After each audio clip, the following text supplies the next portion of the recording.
All right. Hi, folks. How's everyone doing tonight? Aloft. Hey, Richard. How's things going? Pretty good, hanging in there. Good Yourself? deal. Just opened the floodgates, got everyone coming in.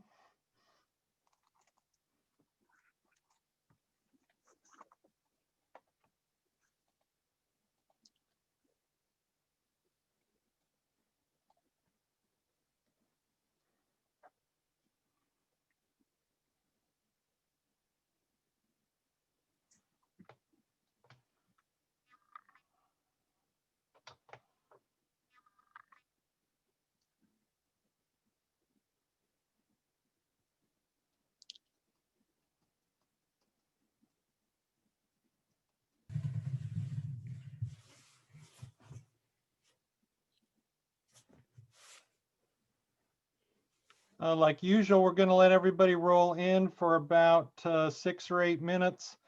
We can make a little small talk.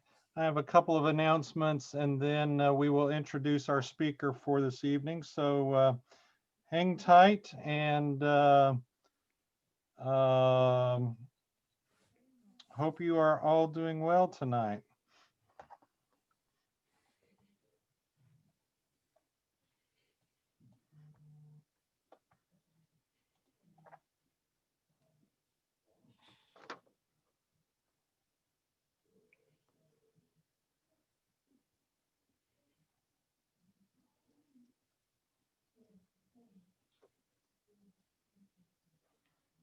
It's a nice virtual background, Ryan. What is that? What is that wintry village where you're playing in the snow there? This is a little bit dated. This is from a few years ago, but this is Market Street in downtown Frederick, Maryland, where I live. And the airport manager at Frederick said I needed to plug the city more because if you folks from Virginia want to fly over to FDK, it's only a few minutes to downtown Frederick. It's a really quaint downtown, a lot of great mom and pop shops, and it's a really lot of fun, especially on the first Saturday night of the month. They have a big first, what they call first Saturday. They usually have a theme and events and live music, and it's a lot of fun. But that's downtown Frederick a few years ago in one of our big storms. And I love snow, and we didn't quite get this much this round, but I am so ready for enjoying some more winter weather, except for on days I have to clean the airplane. I learned the hard part as an aircraft owner that not having a hangar in the wintertime is not a whole lot of fun.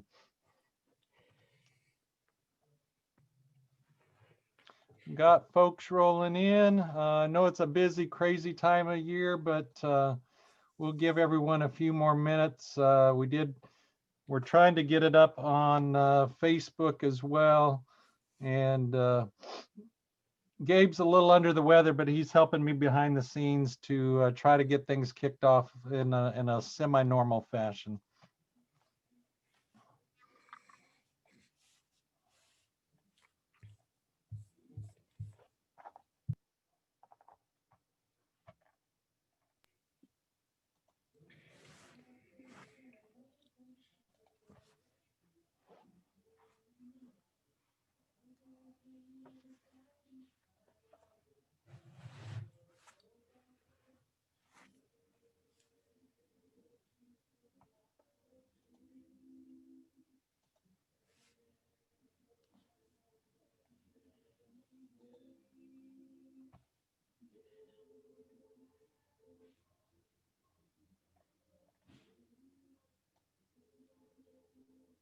Hey, Ryan.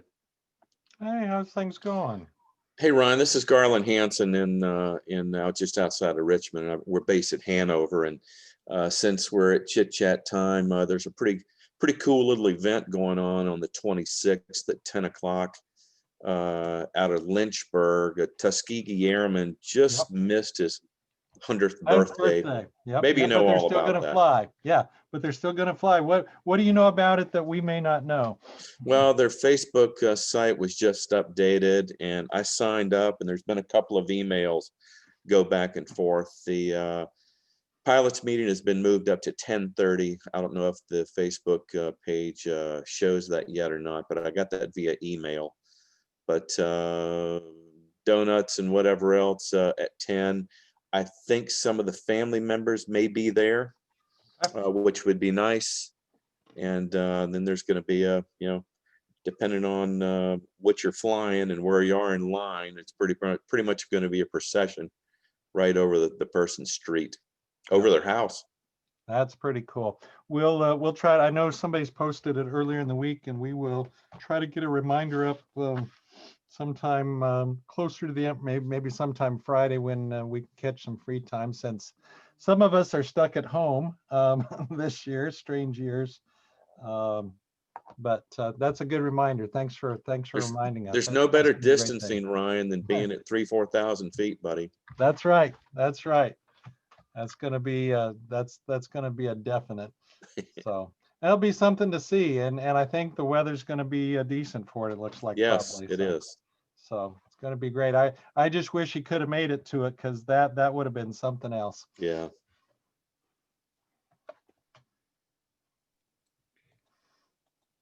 All right, we're gonna give everybody just about 3 more minutes. Get everybody in here. Kind of some of the regular housekeeping. Don't forget to mute yourself when you get in. And we got, Gabe says we got about 15 on Facebook, so that's great. And I imagine we will have a few trickle in, because I do know some of the names I know that we're planning on coming. I don't see logged in yet, but we won't wait but just a couple minutes more. But so glad to see everyone. We will get kicked off here in just a couple minutes. We want to give Kerry as much time as he needs, because it's I'm excited about tonight to hear this story firsthand. So.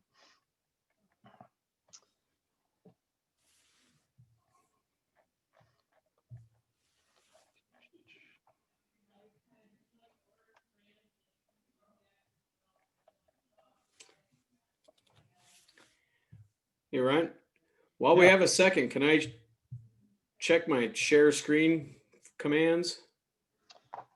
Yeah, I think that went back to Gabe. Hang on, I Gabe, got I'm text sorry. him. Let's see. Do you see that? Yep. All right. Yeah, looking good.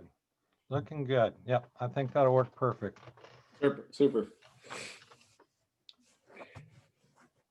Let me ding Gabe with one more text, and then we will get started tonight.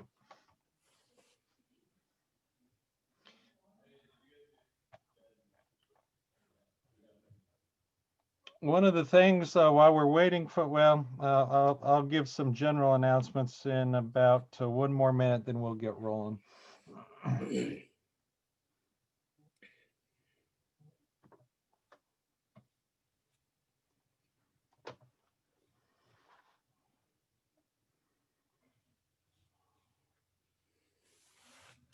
All right, we're closing in on 7:10. Let's go ahead and get started. For those that don't know me, I'm Ryan Burgess. I am the fill-in host tonight. Gabe Moeller, our host with the most, has the most cough today, and so I sent him to bed, and he's monitoring from afar, but he'll probably pass out on us very soon. But I'm glad to fill in tonight to get to introduce our speaker and moderate a bit. Some housekeeping rules, like usual. Most of us are getting pretty used to Zoom. We will, if you come in, please mute, and then at the end, if we'll have a little Q&A time, you can either type a question that I'll moderate out of the chat box, or I can, if you raise your hand or make me aware, we will have you actually ask your questions of our special guest tonight. And we have had some great guest speakers this year for Smokehouse, and tonight will be no doubt another great one. We have with us Carrie McCauley, and you may have heard some of his interviews about some of his piloting events in his life. He is a international ferry pilot with over 100 crossings, and I'm assuming that's primarily crossings of the Atlantic. He is also a professional skydiver with over 20,000 dives. Some folks here might question your sanity on that one of jumping out of a perfectly good airplane, but we'll trust that you just really like all things aviation, including jumping out of planes. He starred on Discovery Channel series Dangerous Flights, and earlier this year, his best-selling book was released. I know you can get it in a lot of places. A book called Ferry Pilot: 9 Lives Over the North Atlantic. And I'm not going to steal his thunder because tonight's presentation is going to come out of one of the key stories in that book. So with that, Carrie, we are so glad that you're here with us at Smokehouse, and we're going to give you the floor. All right, well, thanks, Ron, and thanks for everybody for having me here this evening. I just want to clarify something. You said I've done a lot of jumps out of perfectly good airplanes, and I don't recall ever jumping out of a perfectly good airplane. Some of my planes, but not perfectly good ones. So basically, I'm here tonight to talk about my career as an international ferry pilot. And basically, we'll just get a little definition out of the way. What's an international ferry pilot? Basically, when somebody has a small plane that needs to be flown over the ocean, a plane that's not designed to do such a flight, and they're not stupid enough to do it themselves, I'm the guy they call. So, I got my start at ferry flying in 1990. Got hired by a company called Orient Air out of St. Paul, Minnesota. At the time, I'd been flying for just about 3 years, so obviously I knew everything there was to know about aviation at that point, which was kind of nice having that going for me. But even so, I still had a lot to learn flying internationally. So the first flight I was hired to do was to ferry a Beach Duchess, which is a small twin trainer, from St. Paul to Lisbon, Portugal. So before we took off, my boss said, even though I had vast years of experience, I had to go through Orient Air's rigorous international fighter pilot training course, which was basically sitting in his office for 3 hours drinking scotch, listening to him tell about all the different ways you could get killed over the North Atlantic. And then off we went. Our route was going to be St. Paul to Bangor, Maine. That's where we cleared customs. From Bangor, we went up to St. John's, Newfoundland, and then it was going to be 1,500 miles of open ocean to Santa Maria in the Azores. The Azores are the cluster of islands off the coast of Portugal. Now, on the very first trip, I was alone in the airplane. My boss was with me in a Turbine 206, but we were both separated by about 15 minutes in between our takeoffs. So my very first trip was pretty much by myself. And it's pretty daunting. You take off and you head out over the ocean almost immediately. And the first time you look over your shoulder and you see shore has disappeared and there's nothing but open ocean as far as the eye can see, it's kind of sobering. I mean, prior to that, I'd never done anything even remotely close to that. I mean, I got nervous. I was flying over Lake Michigan, and it was that 5-minute window in the middle where you might not be able to glide to either shore. So 1,500 miles was quite intimidating. But I just, instead of chickening out and turning around, I kept going because I just couldn't bear to give up that adventure. This was amazing, and I loved every minute of it. That first day was great. The first half of the flight was beautiful skies. The plane was running excellent. You can only be scared for so long, and after a while, I just having a great time. I was a little concerned about the second half of the trip because forecast for Santa Maria, pretty much the whole second half of the trip was going to be low clouds, rain, high winds, low visibility. But, I figured I could handle that. About halfway there, there was an emergency, but it wasn't mine. I was always worried, am I going to run out of gas? Is my engine going to quit? Is something going to happen? But no, my boss called me and he'd lost his vacuum pump. And he was pretty nervous about that because he's an old guy like I am now. This is 30 years ago. And he hadn't practiced his no gyro stuff for a long time. He hadn't done a needle ball airspeed approach in who knows how long. So he had a bright idea that instead of relying on his own skills, he was going to use me as his artificial horizon. He basically circled in place and let me catch up with him. We hooked up and we spent the rest of the trip. He flew formation on me in the clouds, heavy rain at night. all the way to Santa Maria, which was quite an experience because obviously we hadn't practiced it at all. And from the way he was flying, he hadn't done any formation flying for a long time. I kept looking over my shoulder, seeing those red and white position lights zinging all over the sky. I was pretty scared that night. It was kind of nice though. I kind of completely forgot that I was flying over the ocean. I was more concentrated on not getting hit by by my boss. But I managed to get down, and that was my first over the ocean leg. And it was my introduction to ferry flying. And what an introduction it was. You know, there's really nothing like ferry flying as far as adventure and mission. I mean, as a sport pilot, you've always got the option to not fly that day if the weather's just a little bit wrong, if there's a little bit something with it wrong with the airplane or something. You know, when you're a ferry pilot, you don't have that option. I mean, we'll delay a flight for major weather problems, usually wind over the Atlantic, but aside from that, you've got to go. So the first question people usually ask me is, well, how in the world do you get these small planes over the ocean? You know, they obviously don't have the range for it, which is true. So what we do is we put ferry tanks inside the planes. Ferry tanks are either consistent of a big metal tank, some, you know, steel tanks. Sometimes you use rubber, but I'm not really crazy about those. Plummet right into the fuel system, or sometimes it goes out to the wings. And that's how you get enough gas to make it across the ocean. 1,500 miles is the longest trip or longest leg normally over the Atlantic. That's if you're taking the southern route, which is St. John's, Azores, and then either Africa or Europe. You can also take the northern route, which is have shorter legs. That's Canada, Greenland, Iceland, and then Europe. But in the wintertime, the northern route can be a little bit chilly and ice laden, so we take the southern route a lot. The only other thing we got to do with the plane to get it ready for an over the ocean crossing is put in an HF radio. HF is high frequency. Basically, it's a ham radio for the airplane because obviously your VHF radio isn't gonna reach very far once you get out of the ocean. You got to be able to make your position reports and call for help if there's any problems. And that's pretty much all you got to do with the plane. Then you just fill it up with gas, a big bag of snacks, and one dumb pilot, and you're all set to go. I just love ferry flying. Ferry flying is a blast. The challenges are, you know, like I mentioned, stuff that happens that you don't get in any other type of flying. You know, some of the unique challenges you get are, number one, you never get a checkout in the plane you're flying. I'll be hired to fly airplanes that not only have I never even flown that type of airplane before, sometimes I've never even heard of it. You know, you come over and like, what the heck is this thing? And you never get a checkout because once I'm there, the deal's done. The old owner has gotten his check and he's not going to touch that plane again because if we break it, he's got to give the money back. So he's got no desire to touch the plane. So pretty much usually just tosses me the keys and says, good luck. He kisses the baby goodbye and it's all me.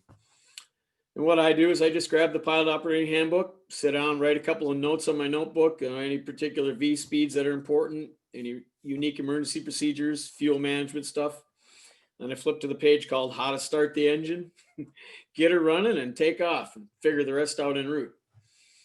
And I kind of like that. It's cool to just go jump in an airplane that you've never flown before and just make it go, you know.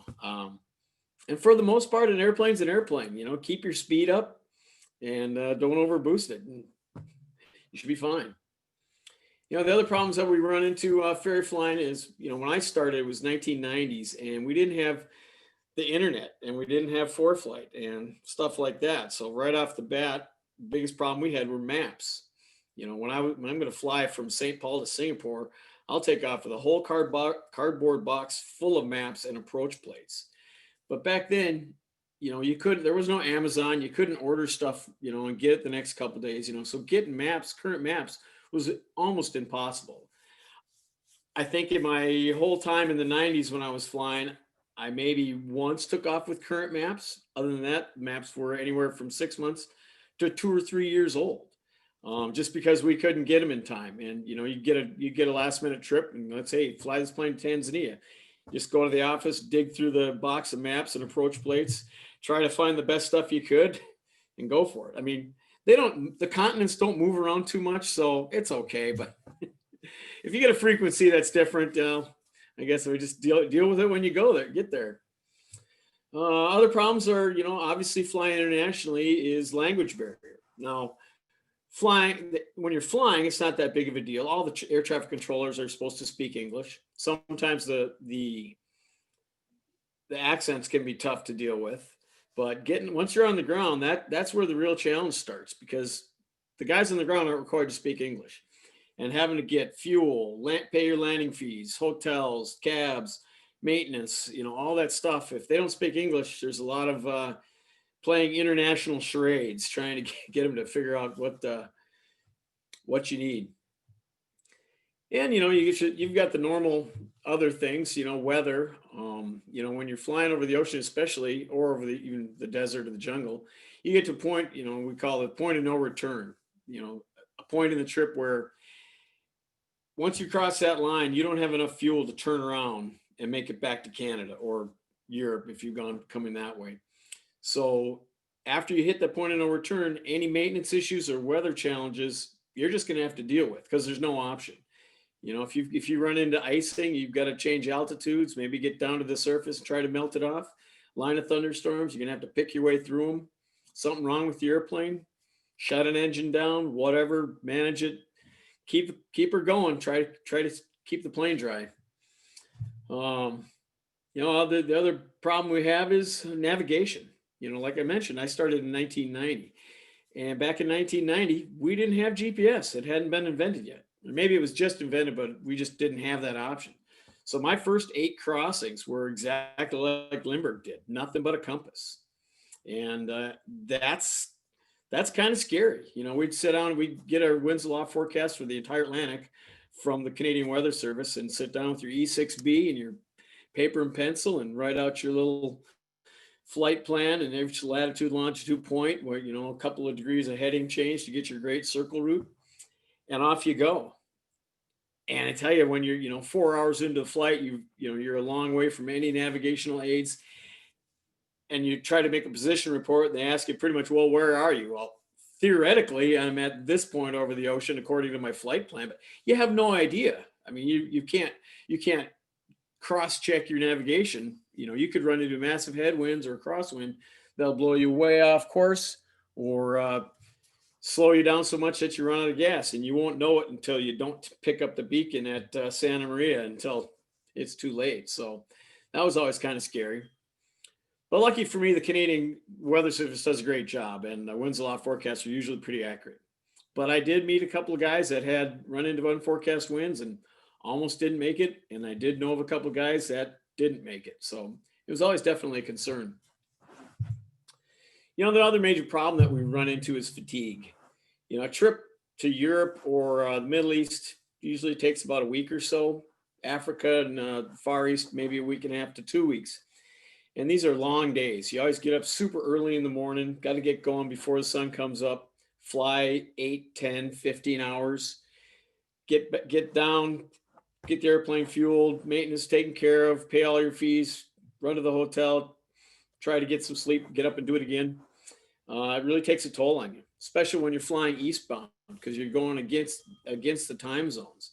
So you'll have a 10 or 15 hour leg. You might go through 2 or 3, sometimes 4 time zones.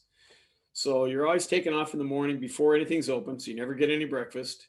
You're in the plane all day, and by the time you get there, all the restaurants are closed, so you don't get any dinner. So not only are you tired and your time zones are all screwed up in your head, you're living out of your snack bag for a week. So kind of takes a toll on a guy. I think the worst part of the day was usually mid-morning. You get that sun coming up, start beating on your face, the drone of the airplane. It's just sometimes torture staying awake. I would listen to music, sing along, drum on the dashboard. I play a lot of air guitar. I got really good at air guitar. I don't want to brag, but sometimes I'd, excuse me, I have a flight watch that I could set an alarm on, and I'd set it for 5-minute intervals, and I'd stick it inside my headset and get a little 5-minute micro nap. And that really helped. Those little naps will really recharge the batteries. You hope nothing bad happens in those 5 minutes, but there's not a lot to hit when you're a single engine airplane over the Atlantic Ocean. There's not a lot out there. The other thing I would do to stay awake is drink a lot of diet sodas. I got that caffeine going. Of course, if you drink a lot of diet sodas when you're flying in a small plane, you know what the obvious result of that's going to be. My boss told me right off the bat, you know, what you got to do is you're going to carry a plastic jug that you can pee in, you know, that way, you know, you're not sitting there squirming all the whole way. But I didn't like doing that. I hated walking into an airport at the end of a flight carrying a jug of something that's obviously not apple juice. So what I did is I developed the Ziploc baggie method. Pee into that, seal it right up. Perfect, nice little package, no muss, no fuss. You've got an airplane that you can open the window, chuck her out, close her up, you're all done. Piece of cake. Of course, I would save my pee bags for targets of opportunity over the ocean. You know, if you see a ship down there, like see if you can hit it. I don't think I ever hit one, but if I did, you know anybody, you know, my apologies. I'm sorry. So the other question that people ask me a lot is it dangerous? And the answer is, you bet. It's very dangerous. Back in the 90s, we lost an average of 3 pilots a year over the North Atlantic, died 3 pilots a year. My company, Orient Air, lost 3 pilots over the course of its history, and I got my job from a pilot that didn't make it. So definitely something to be concerned about. You know, the big thing that you're going to want to prepare for is ditching, you know, putting the airplane down in the ocean. So along that route, first thing we'd always do to prepare for that is we flew in survival suits, big 1/4-inch neoprene Gumby suits, kind of like a wetsuit, zipped all the way up, only your face shows. You obviously can't fly with it on your hands, so I would always have it down around my waist. But you had to be sitting in it because you'd never get into it. They're very tough to get into. So the flying itself was hot and uncomfortable, and I wasn't a big fan, but totally necessary. The other thing you got to have with you is your raft. You know, if it doesn't do you any good to get out of a plane and be floating in the middle of the Atlantic in just your survival suit, even in a survival suit, you're not going to last long. Because you got to remember, in the middle of the ocean, there's only one form of rescue out there, and that's a boat. And boats are slow. I mean, once you're more than 100 miles offshore, a helicopter is not going to come and get you. So you need to be prepared to be in that raft for 1, 2, or 3 days, you know, if they can find you. Other stuff that we carried with us was, back in the day, I would carry for an emergency beacon an ELT, literally one out of an airplane. Not really the greatest thing, but they hadn't invented the EPIRBs yet. Flares. I don't use flares anymore because you can't get them back on the airline. So now I use a laser pointer, and those work really good, and I highly recommend them. They actually see really well. You can carry extra batteries. You can shine it at rescue helicopters, or aircraft or ships or whatever. Try it at the pilots in the eyes, but lasers, pretty good signaling device. Carry a little bit of water, handheld radio. Once in a while, I'll have a satellite phone, but not usually. A handheld GPS, because if you're talking to somebody on the radio, it's nice to be able to read your latitude, longitude off your GPS. And maybe some space blankets or something. But all that stuff has to be zipped into your survival suit, because if it's not on you, you're not going to get out of the plane with it. Because these planes are very tough to get out of when you're on the ground, let alone in the water, upside down in 20-foot swells, sinking at night. So I'll show you a little plane. One of the things that we have going when we're doing it, the ferry tanks. These are a couple of tanks that are in a 402 I ferried to Africa. Here's some tanks that I ferried in a 182. And you notice the tanks are really far forward, because weight and balance with the ferry tanks is, pretty critical. When we use ferry tanks, we're allowed to go 25% over max gross, and we used to be allowed 2 inches of aft CG. That means these tanks are as far forward as we can. And as you can see, it's blocking the right door, and the seats, there's another tank behind you can't see, and the seats are pushed as far forward as possible. So the seats are hard to get out of. And when you're ferry flying, when you're possibly ditching, it's going to be tough to get out of that plane, that's for sure.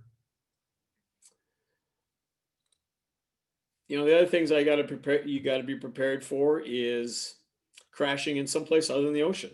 When you're going from St. Paul to Singapore, you're going over a lot of different environments. So right off the bat, I got to fly over the Northern Canadian wilderness. So you got to be prepared for some forest survival. Then you've got a big chunk of Arctic Ocean. You got to be prepared to survive in the Arctic in your raft for a couple of days. Then you cross in the Greenland Ice Cap. You got to have your Arctic survival gear. Then you go down through Europe and out over the Sahara Desert. So you need desert survival gear. Then across the jungle in Africa. So you need jungle survival. So you pretty much got to be ready to go down in any environment on the planet when you're ferry flying, or at least depends on your flight. Because planes still crash. A brand new Platus just crashed about, I think, 3 weeks ago, halfway between California and Hawaii. They had a ferry tank malfunction and they had to put it in the water. Brand new plane. It's at the bottom of the Pacific Ocean now. And those pilots, I think, spent 22 or 23 hours in the raft before they got picked up. So ditching is not something that used to happen back in the olden times. It's still going on. You know, the other thing that you got to be when you're a ferry pilot is self-reliant. We're almost always flying solo unless you're training somebody or you got an owner that insists on coming along. Because the main goal as a ferry pilot is you got to deliver the plane as efficiently as possible. Basically, that means cheaply as possible. So they don't really want to pay 2 pilots, feed 2 pilots, put 2 hotel rooms. So you're almost always by yourself. And that means you're going to have to deal with whatever problems you come across by yourself. Planes, difficult flying situations, it's going to be single pilot IFR. Maintenance problems on the ground, deal with it yourself. Customs, impounds, whatever. You're all by yourself, which I personally like because that means I don't have to argue with anybody. My decision is pretty much final when I'm by myself. You also don't have somebody freaking out next to you when you're in a delicate situation. I have had that. Had an owner with me one time when we were getting a lot of ice over the Alps, and he was kind of freaking out, and it wasn't helping the situation at all. A lot of times, one of the biggest problems that we have with the planes are maintenance. Only about 10 to 20% of the planes I fly when I ferry fly are brand new planes, and even a brand new plane, I'm not a fan of. My sweet spot is a plane with about 250 hours, because all the stuff that's done wrong at the factory has been fixed and repaired, and the stuff that's going to wear out hasn't happened yet. So a plane with about 250, 500 hours, that's where I like it. But that's not always the case. You got to remember the reason that these old planes are sold is because the old pilot or owner isn't flying it. And then once he decides to sell it, it might take a year or so to sell this plane. So a lot of the planes that I get hired to ferry have been sitting on the ground for 2, 3, 5, sometimes over 10 years. Yeah, they all get an annual, but sometimes those annuals are not what they're all advertised to be. And there's really not much I can do about it. I mean, I give it as good a pre-flight I can. I, take it apart as much as I can to look it over, cut the oil filter to see if it's making any metal. And after that, it's just time to fly it and see how she does. Usually I have a couple of long legs before I head out of the ocean, but not always. So I've had to do a lot of things over the years, changed a lot of tires, vacuum pumps, alternators. I had to make a valve cover gasket out of cardboard once in Greenland because it was going to take over 2 weeks to get the part there. You never know what you're going to have to do on those planes. I'm not an actual A&P, but I was a helicopter crew chief and mechanic in the Army, flew on the old Hueys, and I have taken all my A&P writtens, but I just never took the practical because I just never got around to it. But I do a lot of airplane maintenance. I've owned airplanes for 30 years, so I'm not a stranger to a wrench. But ferry flying is it's amazing. It's just so many great adventures you can have.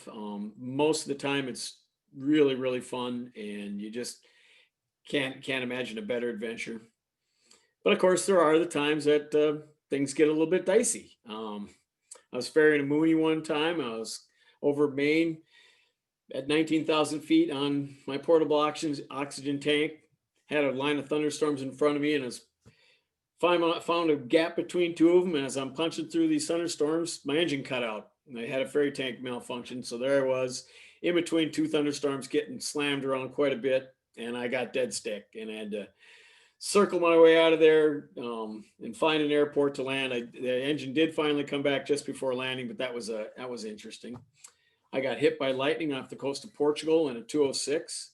Couldn't believe that didn't result in me ending up in a million pieces of aluminum confetti because I was sitting in front of two 90-gallon tanks of fuel. Burned a hole in the wing root, melted a tire, and burned a chunk of the prop off. That was relatively scary. I was leaving, I took off from Agadir, Morocco down to the Ivory Coast in a 210 one night. And it's 1,800 miles. And when you fly down the bulge of Africa down toward the equator, actually, when you go down toward the equator, any place on the planet, you always want to arrive there in the morning because afternoons around the equator, it's almost guaranteed thunderstorms, massive thunderstorms. So I'd taken off from Morocco about 10 o'clock at night. And I couldn't turn around because just right behind me, there was a sandstorm coming in. And so they kicked me out of there quick. And I knew that my one out was gone. So I was literally started off with past the point of no return. And the whole 1,800 miles was not a single airport all the way down to Ivory Coast. But I wasn't worried. The plane was running great and everything was set for a nice long 14-hour leg. About 3 hours into it, an RBL came on. RBL means really bad light. Stuff on the instrument panel says bad things are happening. I'd lost my alternator. Yep, checked my ammeter. Yep, it's showing a drain. So I did what you're always taught to do, turn everything off, turn the autopilot off, turn the lights way down, try to save whatever juice I had in my battery. And I knew I wasn't going to be able to talk to ATC all night, so I figured I'd give them one last call just to let them know what's going on. And I keep the mic on the HF radio and immediately realized that was a huge mistake because as soon as I keyed the mic, everything in the cockpit went dark. The HF radios use a ton of juice and it immediately drained all the juice out of my battery and I was blind.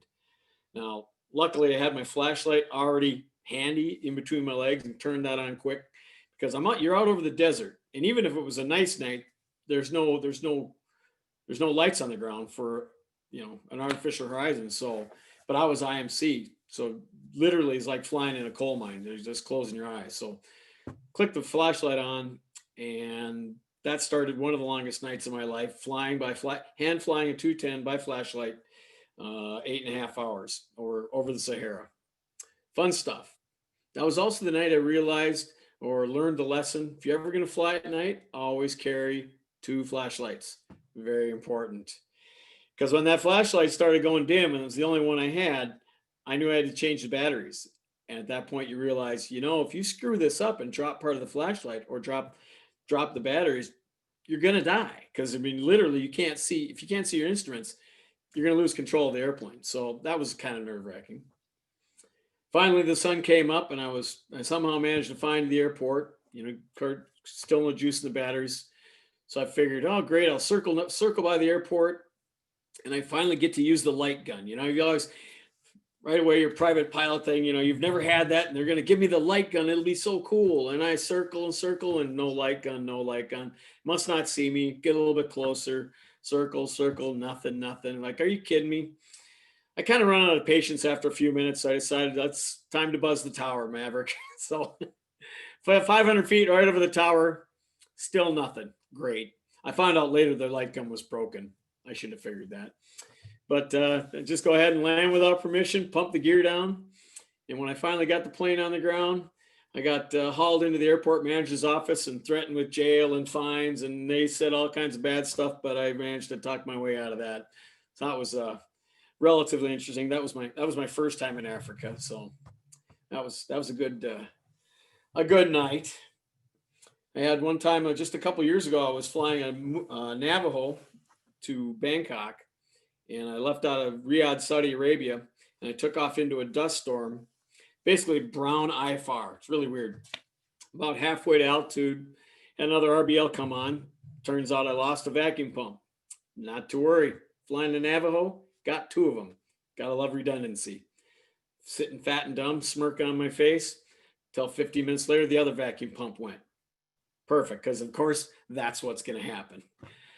And like my boss at 25 years prior, I hadn't practiced needle ball, airspeed, partial panel stuff since I got my instrument rating. So that was kind of a challenge, but I loved it. I love malfunctions. I love malfunctions in my parachute. And I love aircraft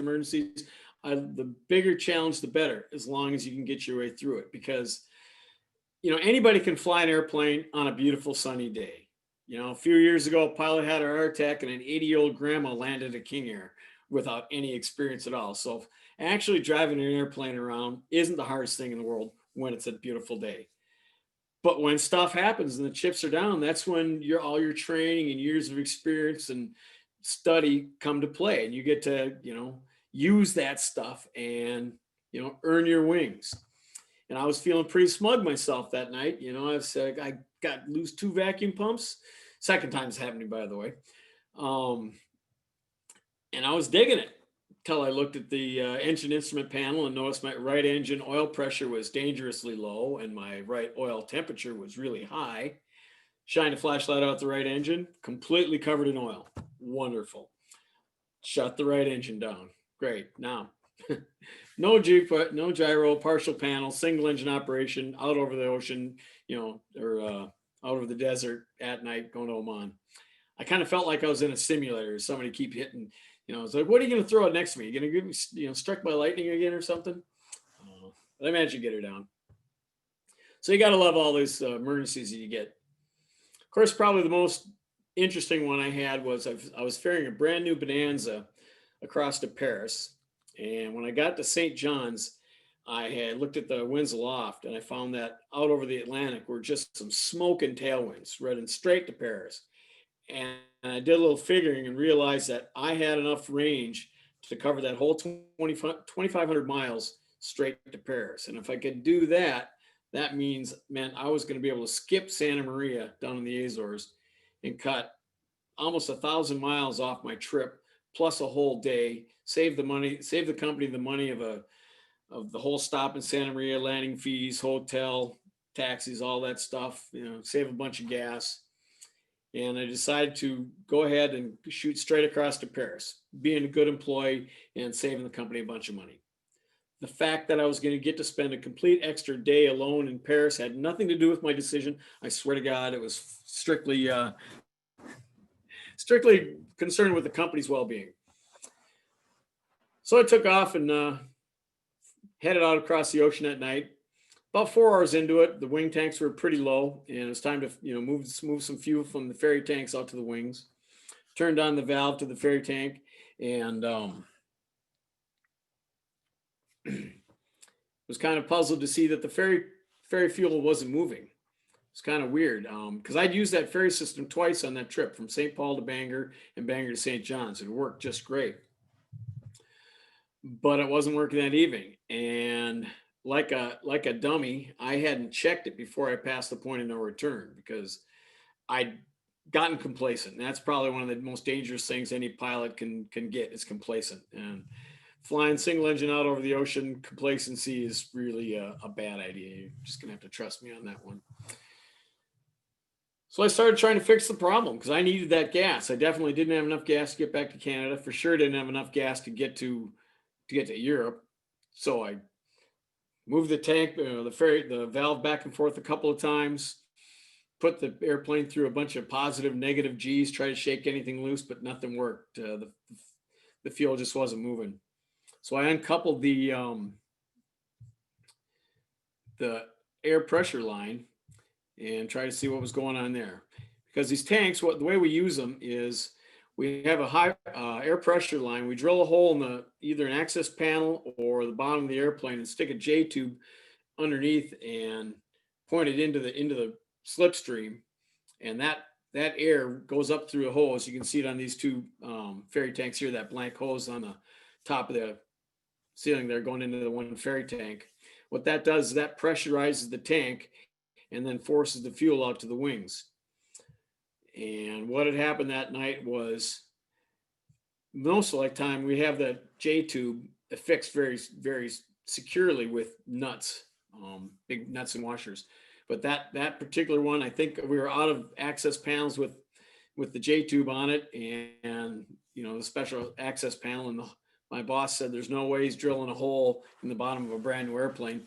So they just stuck the J tube in sideways in one of the access panels and held it in place with duct tape, which I wasn't a big fan of, but it seemed to be secure. Hey, I'm a young kid. My boss told me it was okay. A mechanic told me it was okay. I was foolish and I trusted him. but it didn't work. It must have come loose. So I was sitting there holding that hose, figuring, how can I pressurize this tank? I need to move that fuel. And I looked at it, and figured, I suppose I could blow in it, just like blowing up an air mattress. So I stuck the hose in my mouth and started blowing. A couple minutes later, the pressure built up, put my thumb over it, and lo and behold, it worked. I moved a little bit gassed. And that started the second longest night of my life. Just sitting there moving that fuel, because I was still 8.5 hours from Paris, and I needed that gas, and I had to keep it moving. And it was really, really tough. Because number one, I was flying at 15,000 feet with no oxygen. I mean, I heard I was. I can't, don't tell the FAA. I can fly at pretty high altitude without oxygen as long as you don't move. As long as you're sitting pretty still, I've got a pretty good high altitude tolerance. But if you move around a lot or hyperventilate into a hose all night, the hypoxia really sets in. And of course, I also hadn't had any sleep that night, and I'd opened up the ferry tank, so the entire cabin was filled with 100 low lead fumes. So let's just say I was pretty good and stoned that whole night, all the way across the Atlantic, blowing into that tank. It was torture. It was really hard. And my biggest concern was falling asleep, because I figured if I fell asleep and ran the tanks dry and the engine quit, I'd probably wake up when the engine quit. But I was really unsure and pretty sure I wouldn't be able to pressurize that tank enough to get the engine going in before it hit the ground. So I was pretty scared about that. But even so, I'm pretty sure I fell asleep a couple times or passed out a couple times on that trip. But I kept the fuel going. Now, as I approached the coast of Ireland, I had one possible saving grace. Maybe I could land in Ireland, but I wasn't too optimistic because I had checked the weather beforehand, and it was supposed to be really crappy. And unfortunately, for once, they were accurate. Yeah, the whole southern coast of Ireland, all the airports were closed. Typical Irish fog, and just completely wiped out. And even though I could have declared an emergency shot and approach, I think in the state I was in, there was no way I was in any shape to shoot a 0-0 approach. So just sat down and kept blowing in that tube. Lots and lots of fun. But 12.5 hours, 13, something like that. I got back on the ground at Le Bourget, and that ended my longest night. But it's not always just the most horrible trips possible. There's nothing but, it's not always just problems. Ferry flying gives you the opportunity to see the world the way no one else can, from a small plane. And it's amazing. I mean, I've got to see some of the most amazing sights in the world. I've got to buzz the pyramids in Egypt. That was relatively fun. I picked up my customer, who happened to be Anwar Sadat's son. And as we got close to Cairo, he asked me if I'd ever seen the pyramids before. I said, nope. He said, you want to see them? Sure. Got close, and sure enough, there are the pyramids. Then he asked me, you want to buzz them? Well, yeah, let's buzz the pyramids. So we got to rip right over the Sphinx and right in between the pyramids 3 times. And then he said, okay, we better get out of here, because even he was going to have to explain that. But back in the 90s, Anwar Sadat's son was kind of a big deal, so he'd get away with a lot.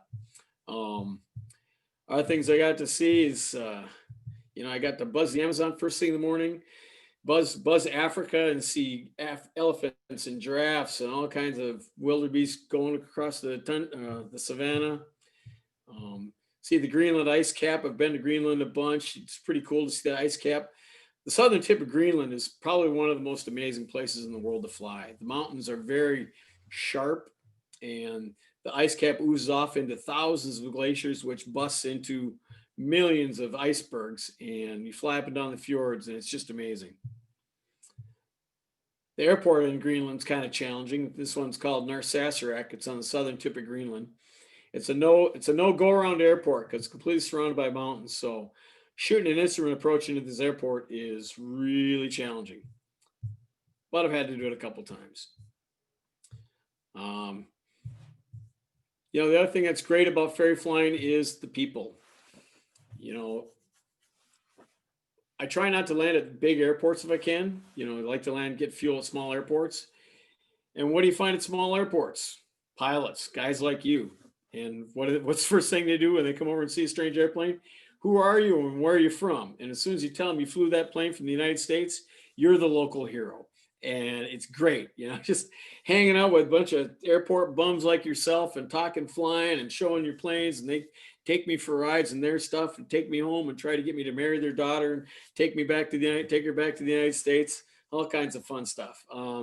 It's the aviation community. It's the same all over the world. You guys are no different than the guys in Germany or Thailand. It's aviation bums are pretty much the same wherever you go. So I love that aspect of it. I love meeting people. I love the challenges. I love everything about ferry flying. It's a blast. I don't do it quite as much as I used to anymore. I try not to push my luck too much because I think I've really, really pushed it over the years. I still do the occasional trip. I probably take 1 or 2 trips a year. Somebody's got a plane that I really, really want to fly, or it's going to a destination that I really want to go to. I can be talked into it. Unfortunately, I have this condition. It's called can't say no-itis. And so if somebody asked me to fly their piece of junk single engine airplane over the Atlantic, I usually end up doing that too. So I'm really trying not to. These days, I'm trying to live a safe and sedate life. I fly Citation 650 for corporate charter and run my skydiving school and make 600 or 700 jumps a year, safe stuff. But over the years, I've decided I've got enough stories and told a bunch of people and bored them to death. They finally told me to shut up and write them and put them down in a book. So I finally managed to get my book done and get it published about 5 months ago. It's called Ferry Pilot, 9 Lives Over the North Atlantic. And if you think flying over the ocean is scary, try releasing your writing to all your friends and family over the years and see what they think of that. That was pretty scary because my mom told me I was a good writer, so I had that going for me. But until you actually put it out there, you don't know if it's any good. But luckily for me, people are really liking that. So if you guys want to get a copy of that, it's available on Amazon. Or if you want me to get you a signed copy, you can go to my website, which is carriemccauley.com, or you can email me at carriemccauley@hotmail.com. And that's my story in a nutshell. I love ferry flying. I love adventure. I love malfunctions, and I love hanging out with degenerate flying bums like you guys. So with that, I'll close out my speech and let her open for any question and answer before we get too long here. All right, virtual round of applause. You can probably hear my limited applause here. Carrie, that was great. And it's just a couple days ahead of Christmas, and I was going to ask you if Amazon was still selling books, but Amazon will probably get a book in your hands by the holiday or shortly thereafter. If you've got a pilot in the household that would love to read this, that would be great. Mike Schwartz has a great question in the chat. Mike, are you where you can unmute and ask? If not, I will read it for you. Good evening. Thanks for sharing your story, Carrie. It was enjoyable listening to it. And my question for you, sir, is when you're doing those Atlantic crossings, do you typically plan to fly over the shipping lanes so you have a chance of rescue, or do you just sort of catch as catch can? Over the years, I've tried to find some sort of resource that even tracked the ships, so I kind of knew where they were. But we don't fly over the shipping lanes. You just kind of got to take the most direct route. But what I do is if I ever see a ship while I'm flying, I mark that location on my GPS in case I have a problem relatively close to it. I got at least some place I can go. And definitely if I see a cruise ship, I for sure mark that one down, because if I got any problem with the plane, I'm ditching in front of the cruise ship, and hopefully I'm in a hot tub with a margarita in my hand within the hour. Awesome. Sam Schwartz, you got a question in chat. Why don't you unmute and go ahead and ask Carrie your question, please? Hey, Carrie. I'm really enjoying reading the book. I even bought it for a friend of mine who's a captain on a Challenger for FlexJet. I'm wondering if there was one trip you've done over all these years, if you could do it again just for fun, like if you could pick a trip, would there be a trip for fun that you would do again, just to experience that trip again? And what aircraft was that trip in, and what would you do it in if you had the choice today? Well, I don't even have to think about that. Well, as far as I got the opportunity to fly around the world about 4 years ago, and hired to help a bunch of airplane owners ferry or fly their epics around the world. An epic is a single engine turbine, kind of close to the Platus size. And we flew all the way around the world, started at Oshkosh and ended during AirVenture. And that trip was probably the most amazing trip anybody could ever go on, because the organizers of the trip, at each stop that we made, they found the most interesting or cool thing to do there. We went and did that, found the best place to stay and the best food you could get. So that trip, which was about a month or so long, was definitely the highlight of my flying career. As far as a ferry trip goes, I guess it would probably have to be Aerostar from Arizona to Cyprus. That was a really fun trip. I got massive San Elmo's fire over the Rockies. I got thunderstorms over Canada. I got the Northern Lights over Northern Canada. I had a beautiful day. I was early, ahead of schedule over Greenland. So I spent an hour ripping up and down the coast. I had a slight control problem issue. For some reason, that whole hour up and down the coast, I couldn't seem to get the plane over 50 feet above the water. I don't know what happened, but it was kind of fun. All the way down, icing over the Alps, down into the Mediterranean, hit my fastest ground speed in a piston, over 300 knots. You just can't beat that. You know, that was the most fun trip I can remember. That's awesome. Hey, Carrie, we're also pushing this to our Facebook site. So I'm going to read you a question from Bill Hills off of Facebook Live. And of course, you already mentioned that, you know, a lot of your flights and your ferry days were pre-GPS, but Bill wants to know, did all of the planes you flew across the Atlantic have autopilot? And any anecdotes with them? No, they didn't, which really sucked. Because on really long flights, I read a lot. You know, you got to do something to keep your mind occupied. You can't just sit there and stare at it. When you've got an autopilot, it's obviously easy to read a book and listen to music and eat snacks and use the facilities and stuff like that. Try peeing into a bag with no, when they're hand flying an airplane in turbulence, that can be kind of challenging. So yeah, no autopilot. If somebody asked me to fly an airplane now with no autopilot, I think that's one of the ones that I could easily turn down. There you go. It's not fun. I had a question. I was actually thinking about this on the drive in before we even got started tonight, and it's a two-parter. You have flown an awful lot of different aircraft over your years, like you said in the presentation. Some of them you hadn't even heard of. So two questions. What was the most interesting, however you want to define that, aircraft you have flown? And what is your most favorite aircraft that you have flown, ferry or otherwise? Oh, most interesting. I don't know what would be most interesting. The Aerostar was the most interesting because it was just so unique. It had nose wheel steering button. That was kind of weird. It's got a complicated fuel system. It was pressurized, the first pressurized airplane I'd ever flown. I loved that. Turbocharged, de-ice. That was pretty interesting. But as far as sheer pleasure and enjoying, I'm going to have to say the Beaver. I flew skydivers in a Beaver for a long time, and I just love that plane. You know, it's just a big old Harley. It starts up with a huge backfire and a cloud of smoke, and the only time it stops leaking oil is when it's out. That's great. And then a follow-up would be, you've mentioned you've flown an awful lot of years. So here's a two-parter. We have a lot of folks, you know, myself, I'm a low-time pilot. We got students in here. Can you describe just real briefly how you got your ratings and how kind of maybe you progressed through, and if you did it real quickly, or kind of your thought process way back then? And we'll go ahead and do that, and then we'll come back with a little follow-up on that. Okay. Well, I started taking flying lessons pretty soon after high school.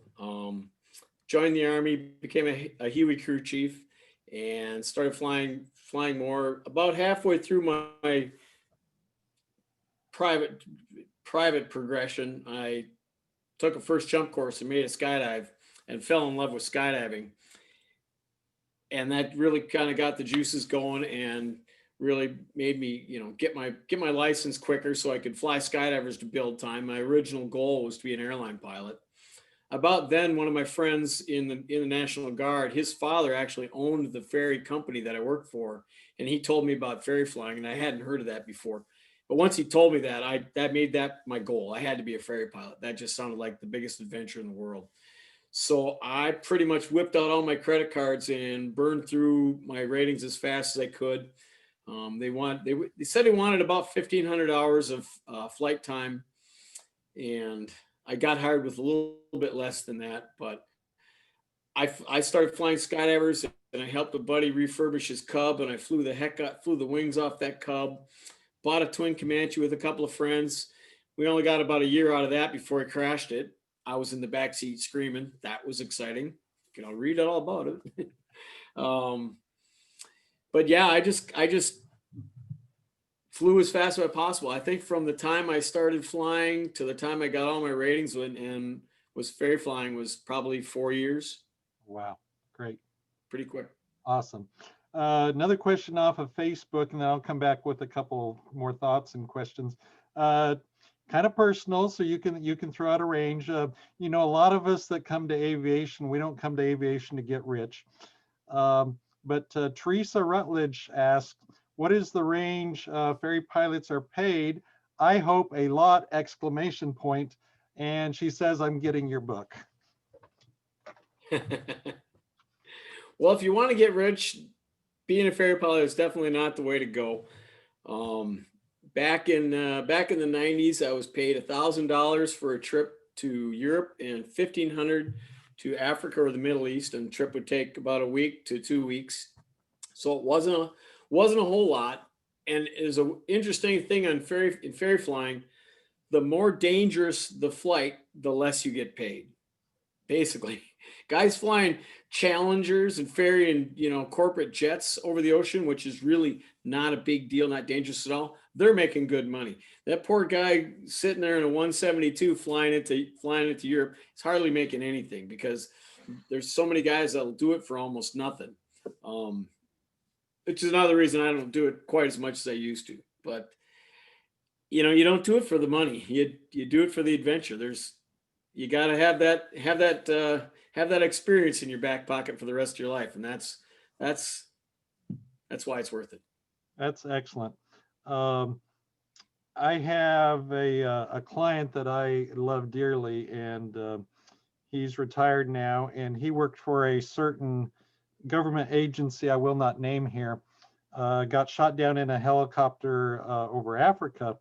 And when you're telling the Africa stories in particular, this kind of came to mind. Did you ever think about, well, maybe you didn't have the cash because you didn't make much. Did you ever have to carry bribe money or other things just in case things went south in a not so modern world?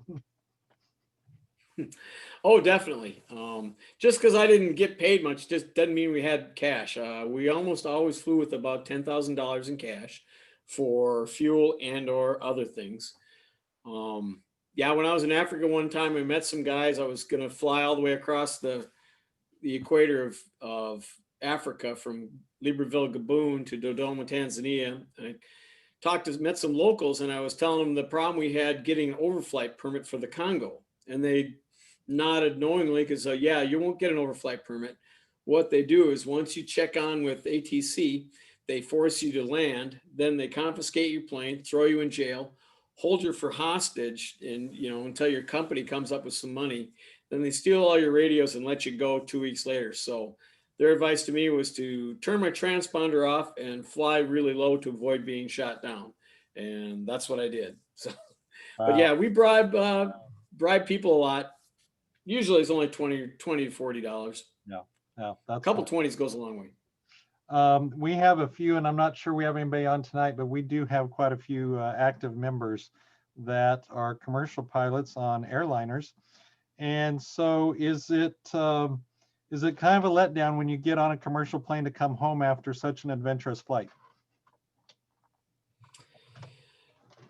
You know, it's really weird when you get into an airliner to cross the Atlantic going back the other way, the flight seems to take twice as long for some reason. You know, you're just sitting there because there's nothing to do, you know, besides drink and watch whatever movie's playing.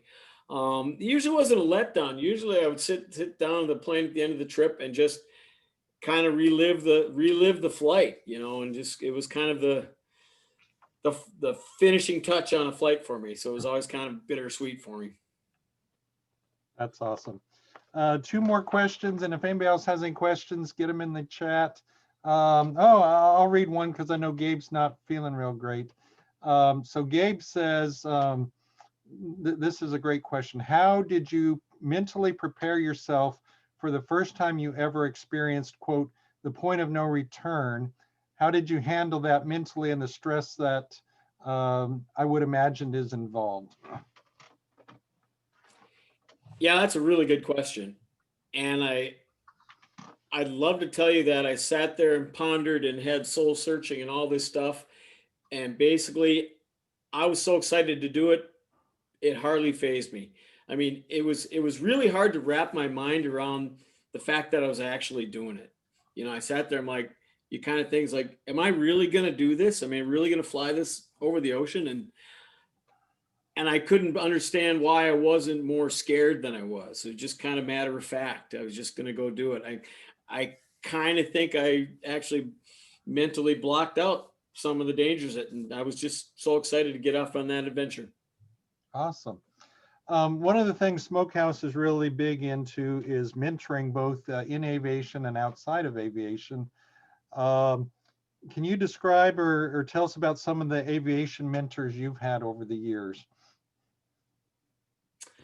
Well, number one was a guy that named John Quist. He was the chief pilot at the skydiving school that I learned to skydive at. He actually got my first job. He hired me to fly jumpers there, and then he was also a corporate pilot, and he had me flying a King Air 200 with him on a few trips. So he was a big mentor for me. He also was a really good skydiving instructor. And then it was my boss, Pete Demas at Orient Air. You know, he was great. You know, he taught me all his tricks and allowed me to, you know, have the opportunity to fly all these cool planes around the world. And I can't thank him enough. Unfortunately, both those guys are dead now, but they live on in my book. That's right. That's great. Russell, are you where you can unmute your iPad and ask your question you have in chat? Yes, Ryan, can you hear me? Yeah, we gotcha. A quick question. Basically, how long does it take to fly from St. John or Halifax to Greenland in your average single piston aircraft such as a 172, 182, SR-20 or Bonanza? Okay, well, if you're going to go to Greenland, you probably wouldn't leave from St. John's. What you do is you fly up to Goose Bay, Labrador. I've done it from St. John's because plans changed. So St. John's to Greenland, probably 6 hours, 7 hours, maybe. Normally you go from Goose Bay. So if you take the northern routes, Goose Bay, Labrador, St. John's, Newfoundland, Reykjavik, Iceland, each one of those legs is about just under 700 miles. So it really depends on the wind, but it's not too bad. If you want shorter legs, you go further northern Canada in Greenland.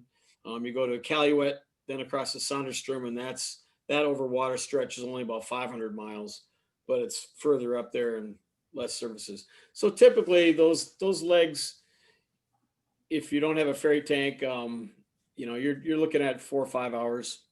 Not too bad. You can do those without tanks. That's awesome. Anybody else on Zoom got a question? Otherwise, we'll get ready to wrap up and get on with the holiday festivities. I do have one final question to wrap up with. Oh, hang on. Sam, you want to See go one ahead and from ask a Sam? follow-up? I like that one. Yeah.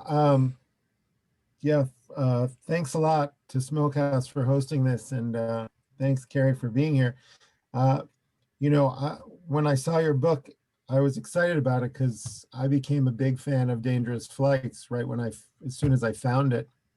And I noticed, you mentioned tonight, usually your ferry flying was solo, but in that show, it was always two-pilot operation. And I was just wondering, was that dramatic effect that the producers wanted? Was that, the boss of the ferry company?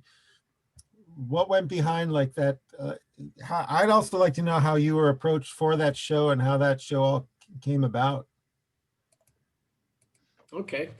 Well, it's very simple. The reason we have two pilots on Dangerous Flights is so you have someone to argue with. You can't Dramatic argue with effect. yourself. It'd be a boring show. The show was great. I really loved it. I did 2 seasons with Dangerous Flights, and I got on the show because I saw an ad for it in Beach Talk chat room. Beach Talk is for Beechcraft owners, and Discovery Channel was looking for ferry pilots, and I shot them an email, and they hired me on the spot, which was great. I really love the show. If you watch it, everything on the show is 100% real and not scripted, except for the point where I was supposedly running out of fuel over the Amazon in a Navajo. That was not true. That was the first trip we had, and the producers were worried that there wouldn't be enough drama in the show, and they decided to make something up, which I really hated because it made me look like an idiot that I was running out of fuel. But everything else was 100% real, except maybe our attitudes. Like if you watch the show, I kind of come off as a little bit rough because the producer told me right off the bat, the audience has to either love you or hate you. Just don't be boring. So I immediately dibs on being the jerk. It's a lot easier to be an ass than to be a nice guy all the time. So, and they always made it really dramatic, like if they don't hurry, they'll have to land dun dun dun at night. No, not at night, but Yeah. everything else. It was a lot of fun. It was a test of patience, though. God, being filmed 24 hours a day takes a lot of patience, but it was fun. That's hilarious. John Engel says in the chat, Kardashians on a plane. That's hilarious. Superstar, go ahead and unmute. You're up next. Hi, Kerry. I actually was a little late to this program because I was flying and I got back home late from the airport. But I did see your video where your pipe got blocked up and it wasn't helping the fuel flow on your ferry flight in a Cessna 172. Is that right? Say that again. You kind of broke up there for a second. Yeah, on a ferry flight in a Cessna 172 over the Atlantic, where the fuel was not flowing from a ferry tank to the main tank or something. Sure, that was actually in a Bonanza. Yeah, brand new. Okay. So I was just curious, when you make these changes, right? When you put in a new tank and everything, do you get engineers to design this thing for you, or is it something that the mechanics that's just jury rigged for you? Meaning, how are you controlling safety and contingencies with this kind of jury rigged design? I don't know the answer to that question because when I started, they'd already had it kind of figured out for most of these planes. The company had been in business for a while and they'd been ferrying planes since the 70s with ferry tanks. So they'd kind of figured out ways to do it, where to put the ram air tanks. You have other things like when you have a high wing airplane, like a 182 or a 210, you have to pump the fuel up to the wings so that a ram air system wasn't powerful enough. So those of you actually use an electric pump, and each one of those electric pumps also had a backup wobble pump that you could pump with your hand. And how they figured it all out in the first place, I don't know. I just know that using duct tape to secure the J tube is not a good way to do things because that didn't work. All right, great. So just an add-on question. When you go flying over land, if your ELT goes off, somebody's going to come looking for you. how does it work on a ferry flight over the Atlantic? Do you have to inform the U.S. Coast Guard or something, or the Navy, or? Well, obviously your ELT isn't going to work after your plane crashes and sinks to the bottom of the ocean. The signal's not going to get through. So back 30 years ago, we flew with an ELT, basically, that we took out of an airplane, and you had it with you, and you would hold, hopefully if you got out of your plane, got into the raft, then you turn it on and they could home in on that. These days I use an EPIRB, little emergency beacon, really excellent piece of equipment. It's only about the size of a pack of cigarettes or so. But you don't talk to anybody beforehand, just the air traffic control, hopefully you get a word out before you crash, or hopefully they pick up your rescue beacon. I got a question from my perspective as a low-time pilot, and I'm a serious driver, so I can pick on myself. With technically advanced aircraft now, and you've flown an awful lot of different things, and maybe this is a bit too philosophical, but I'd really love to hear, because you have to rely on yourself a lot in ferry conditions. How do we build a new generation of pilots that have good old-fashioned pilotage skills in a glass world? That's another great question. Both of my kids, when they started taking flying lessons, I made sure they're flying in old airplanes with steam gauges and stuff that breaks. Because these guys, starting to fly right off the bat with glass cockpits that literally tell you every piece of information you'd ever want to know, I don't think does a service to most pilots. Because if that stuff goes, they're lost. Definitely not enough emphasis is placed on pilotage.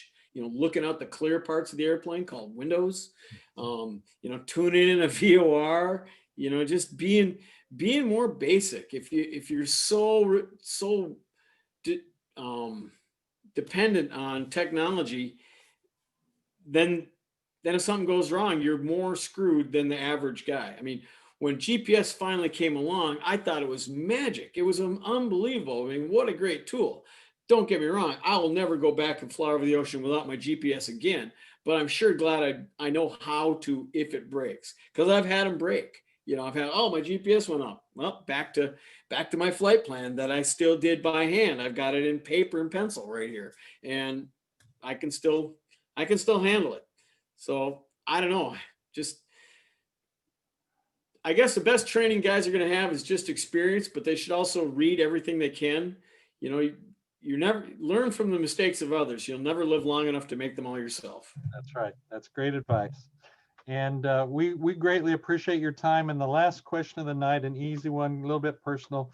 Tell us about some of the airplanes you've owned personally, and maybe one or two of your favorites if there's more than one. That I own personally? Yeah. Yeah. Okay. Well, I've owned a bunch of Cessnas for the skydiving. I've had 3 182s, which I love. The 182 is a super capable airplane. I've also got 2 206s. I'm down to 1 182 and 1 206 now that I use for skydiving.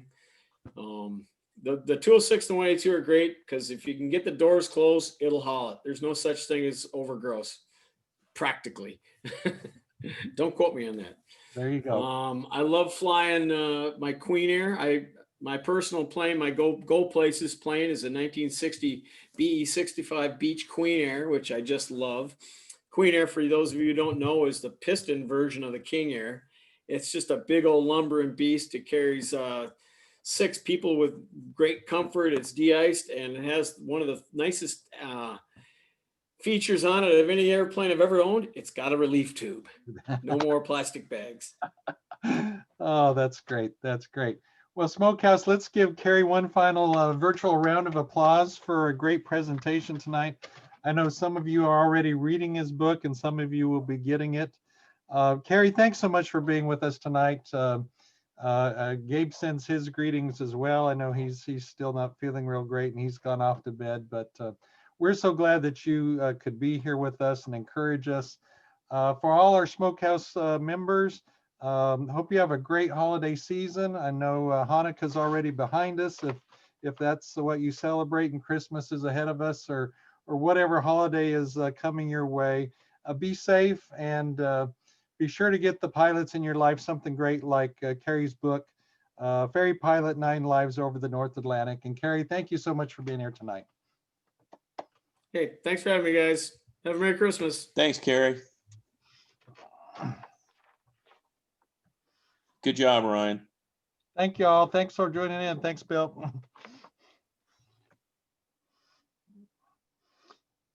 And for those of you that popped in late, this was recorded, and Gabe will have it up in a few days, and you'll be able to catch the whole thing. Or there's some other great interviews with Carrie already on YouTube. I caught one of them last week, and just love hearing his stories, and can't wait to read the book.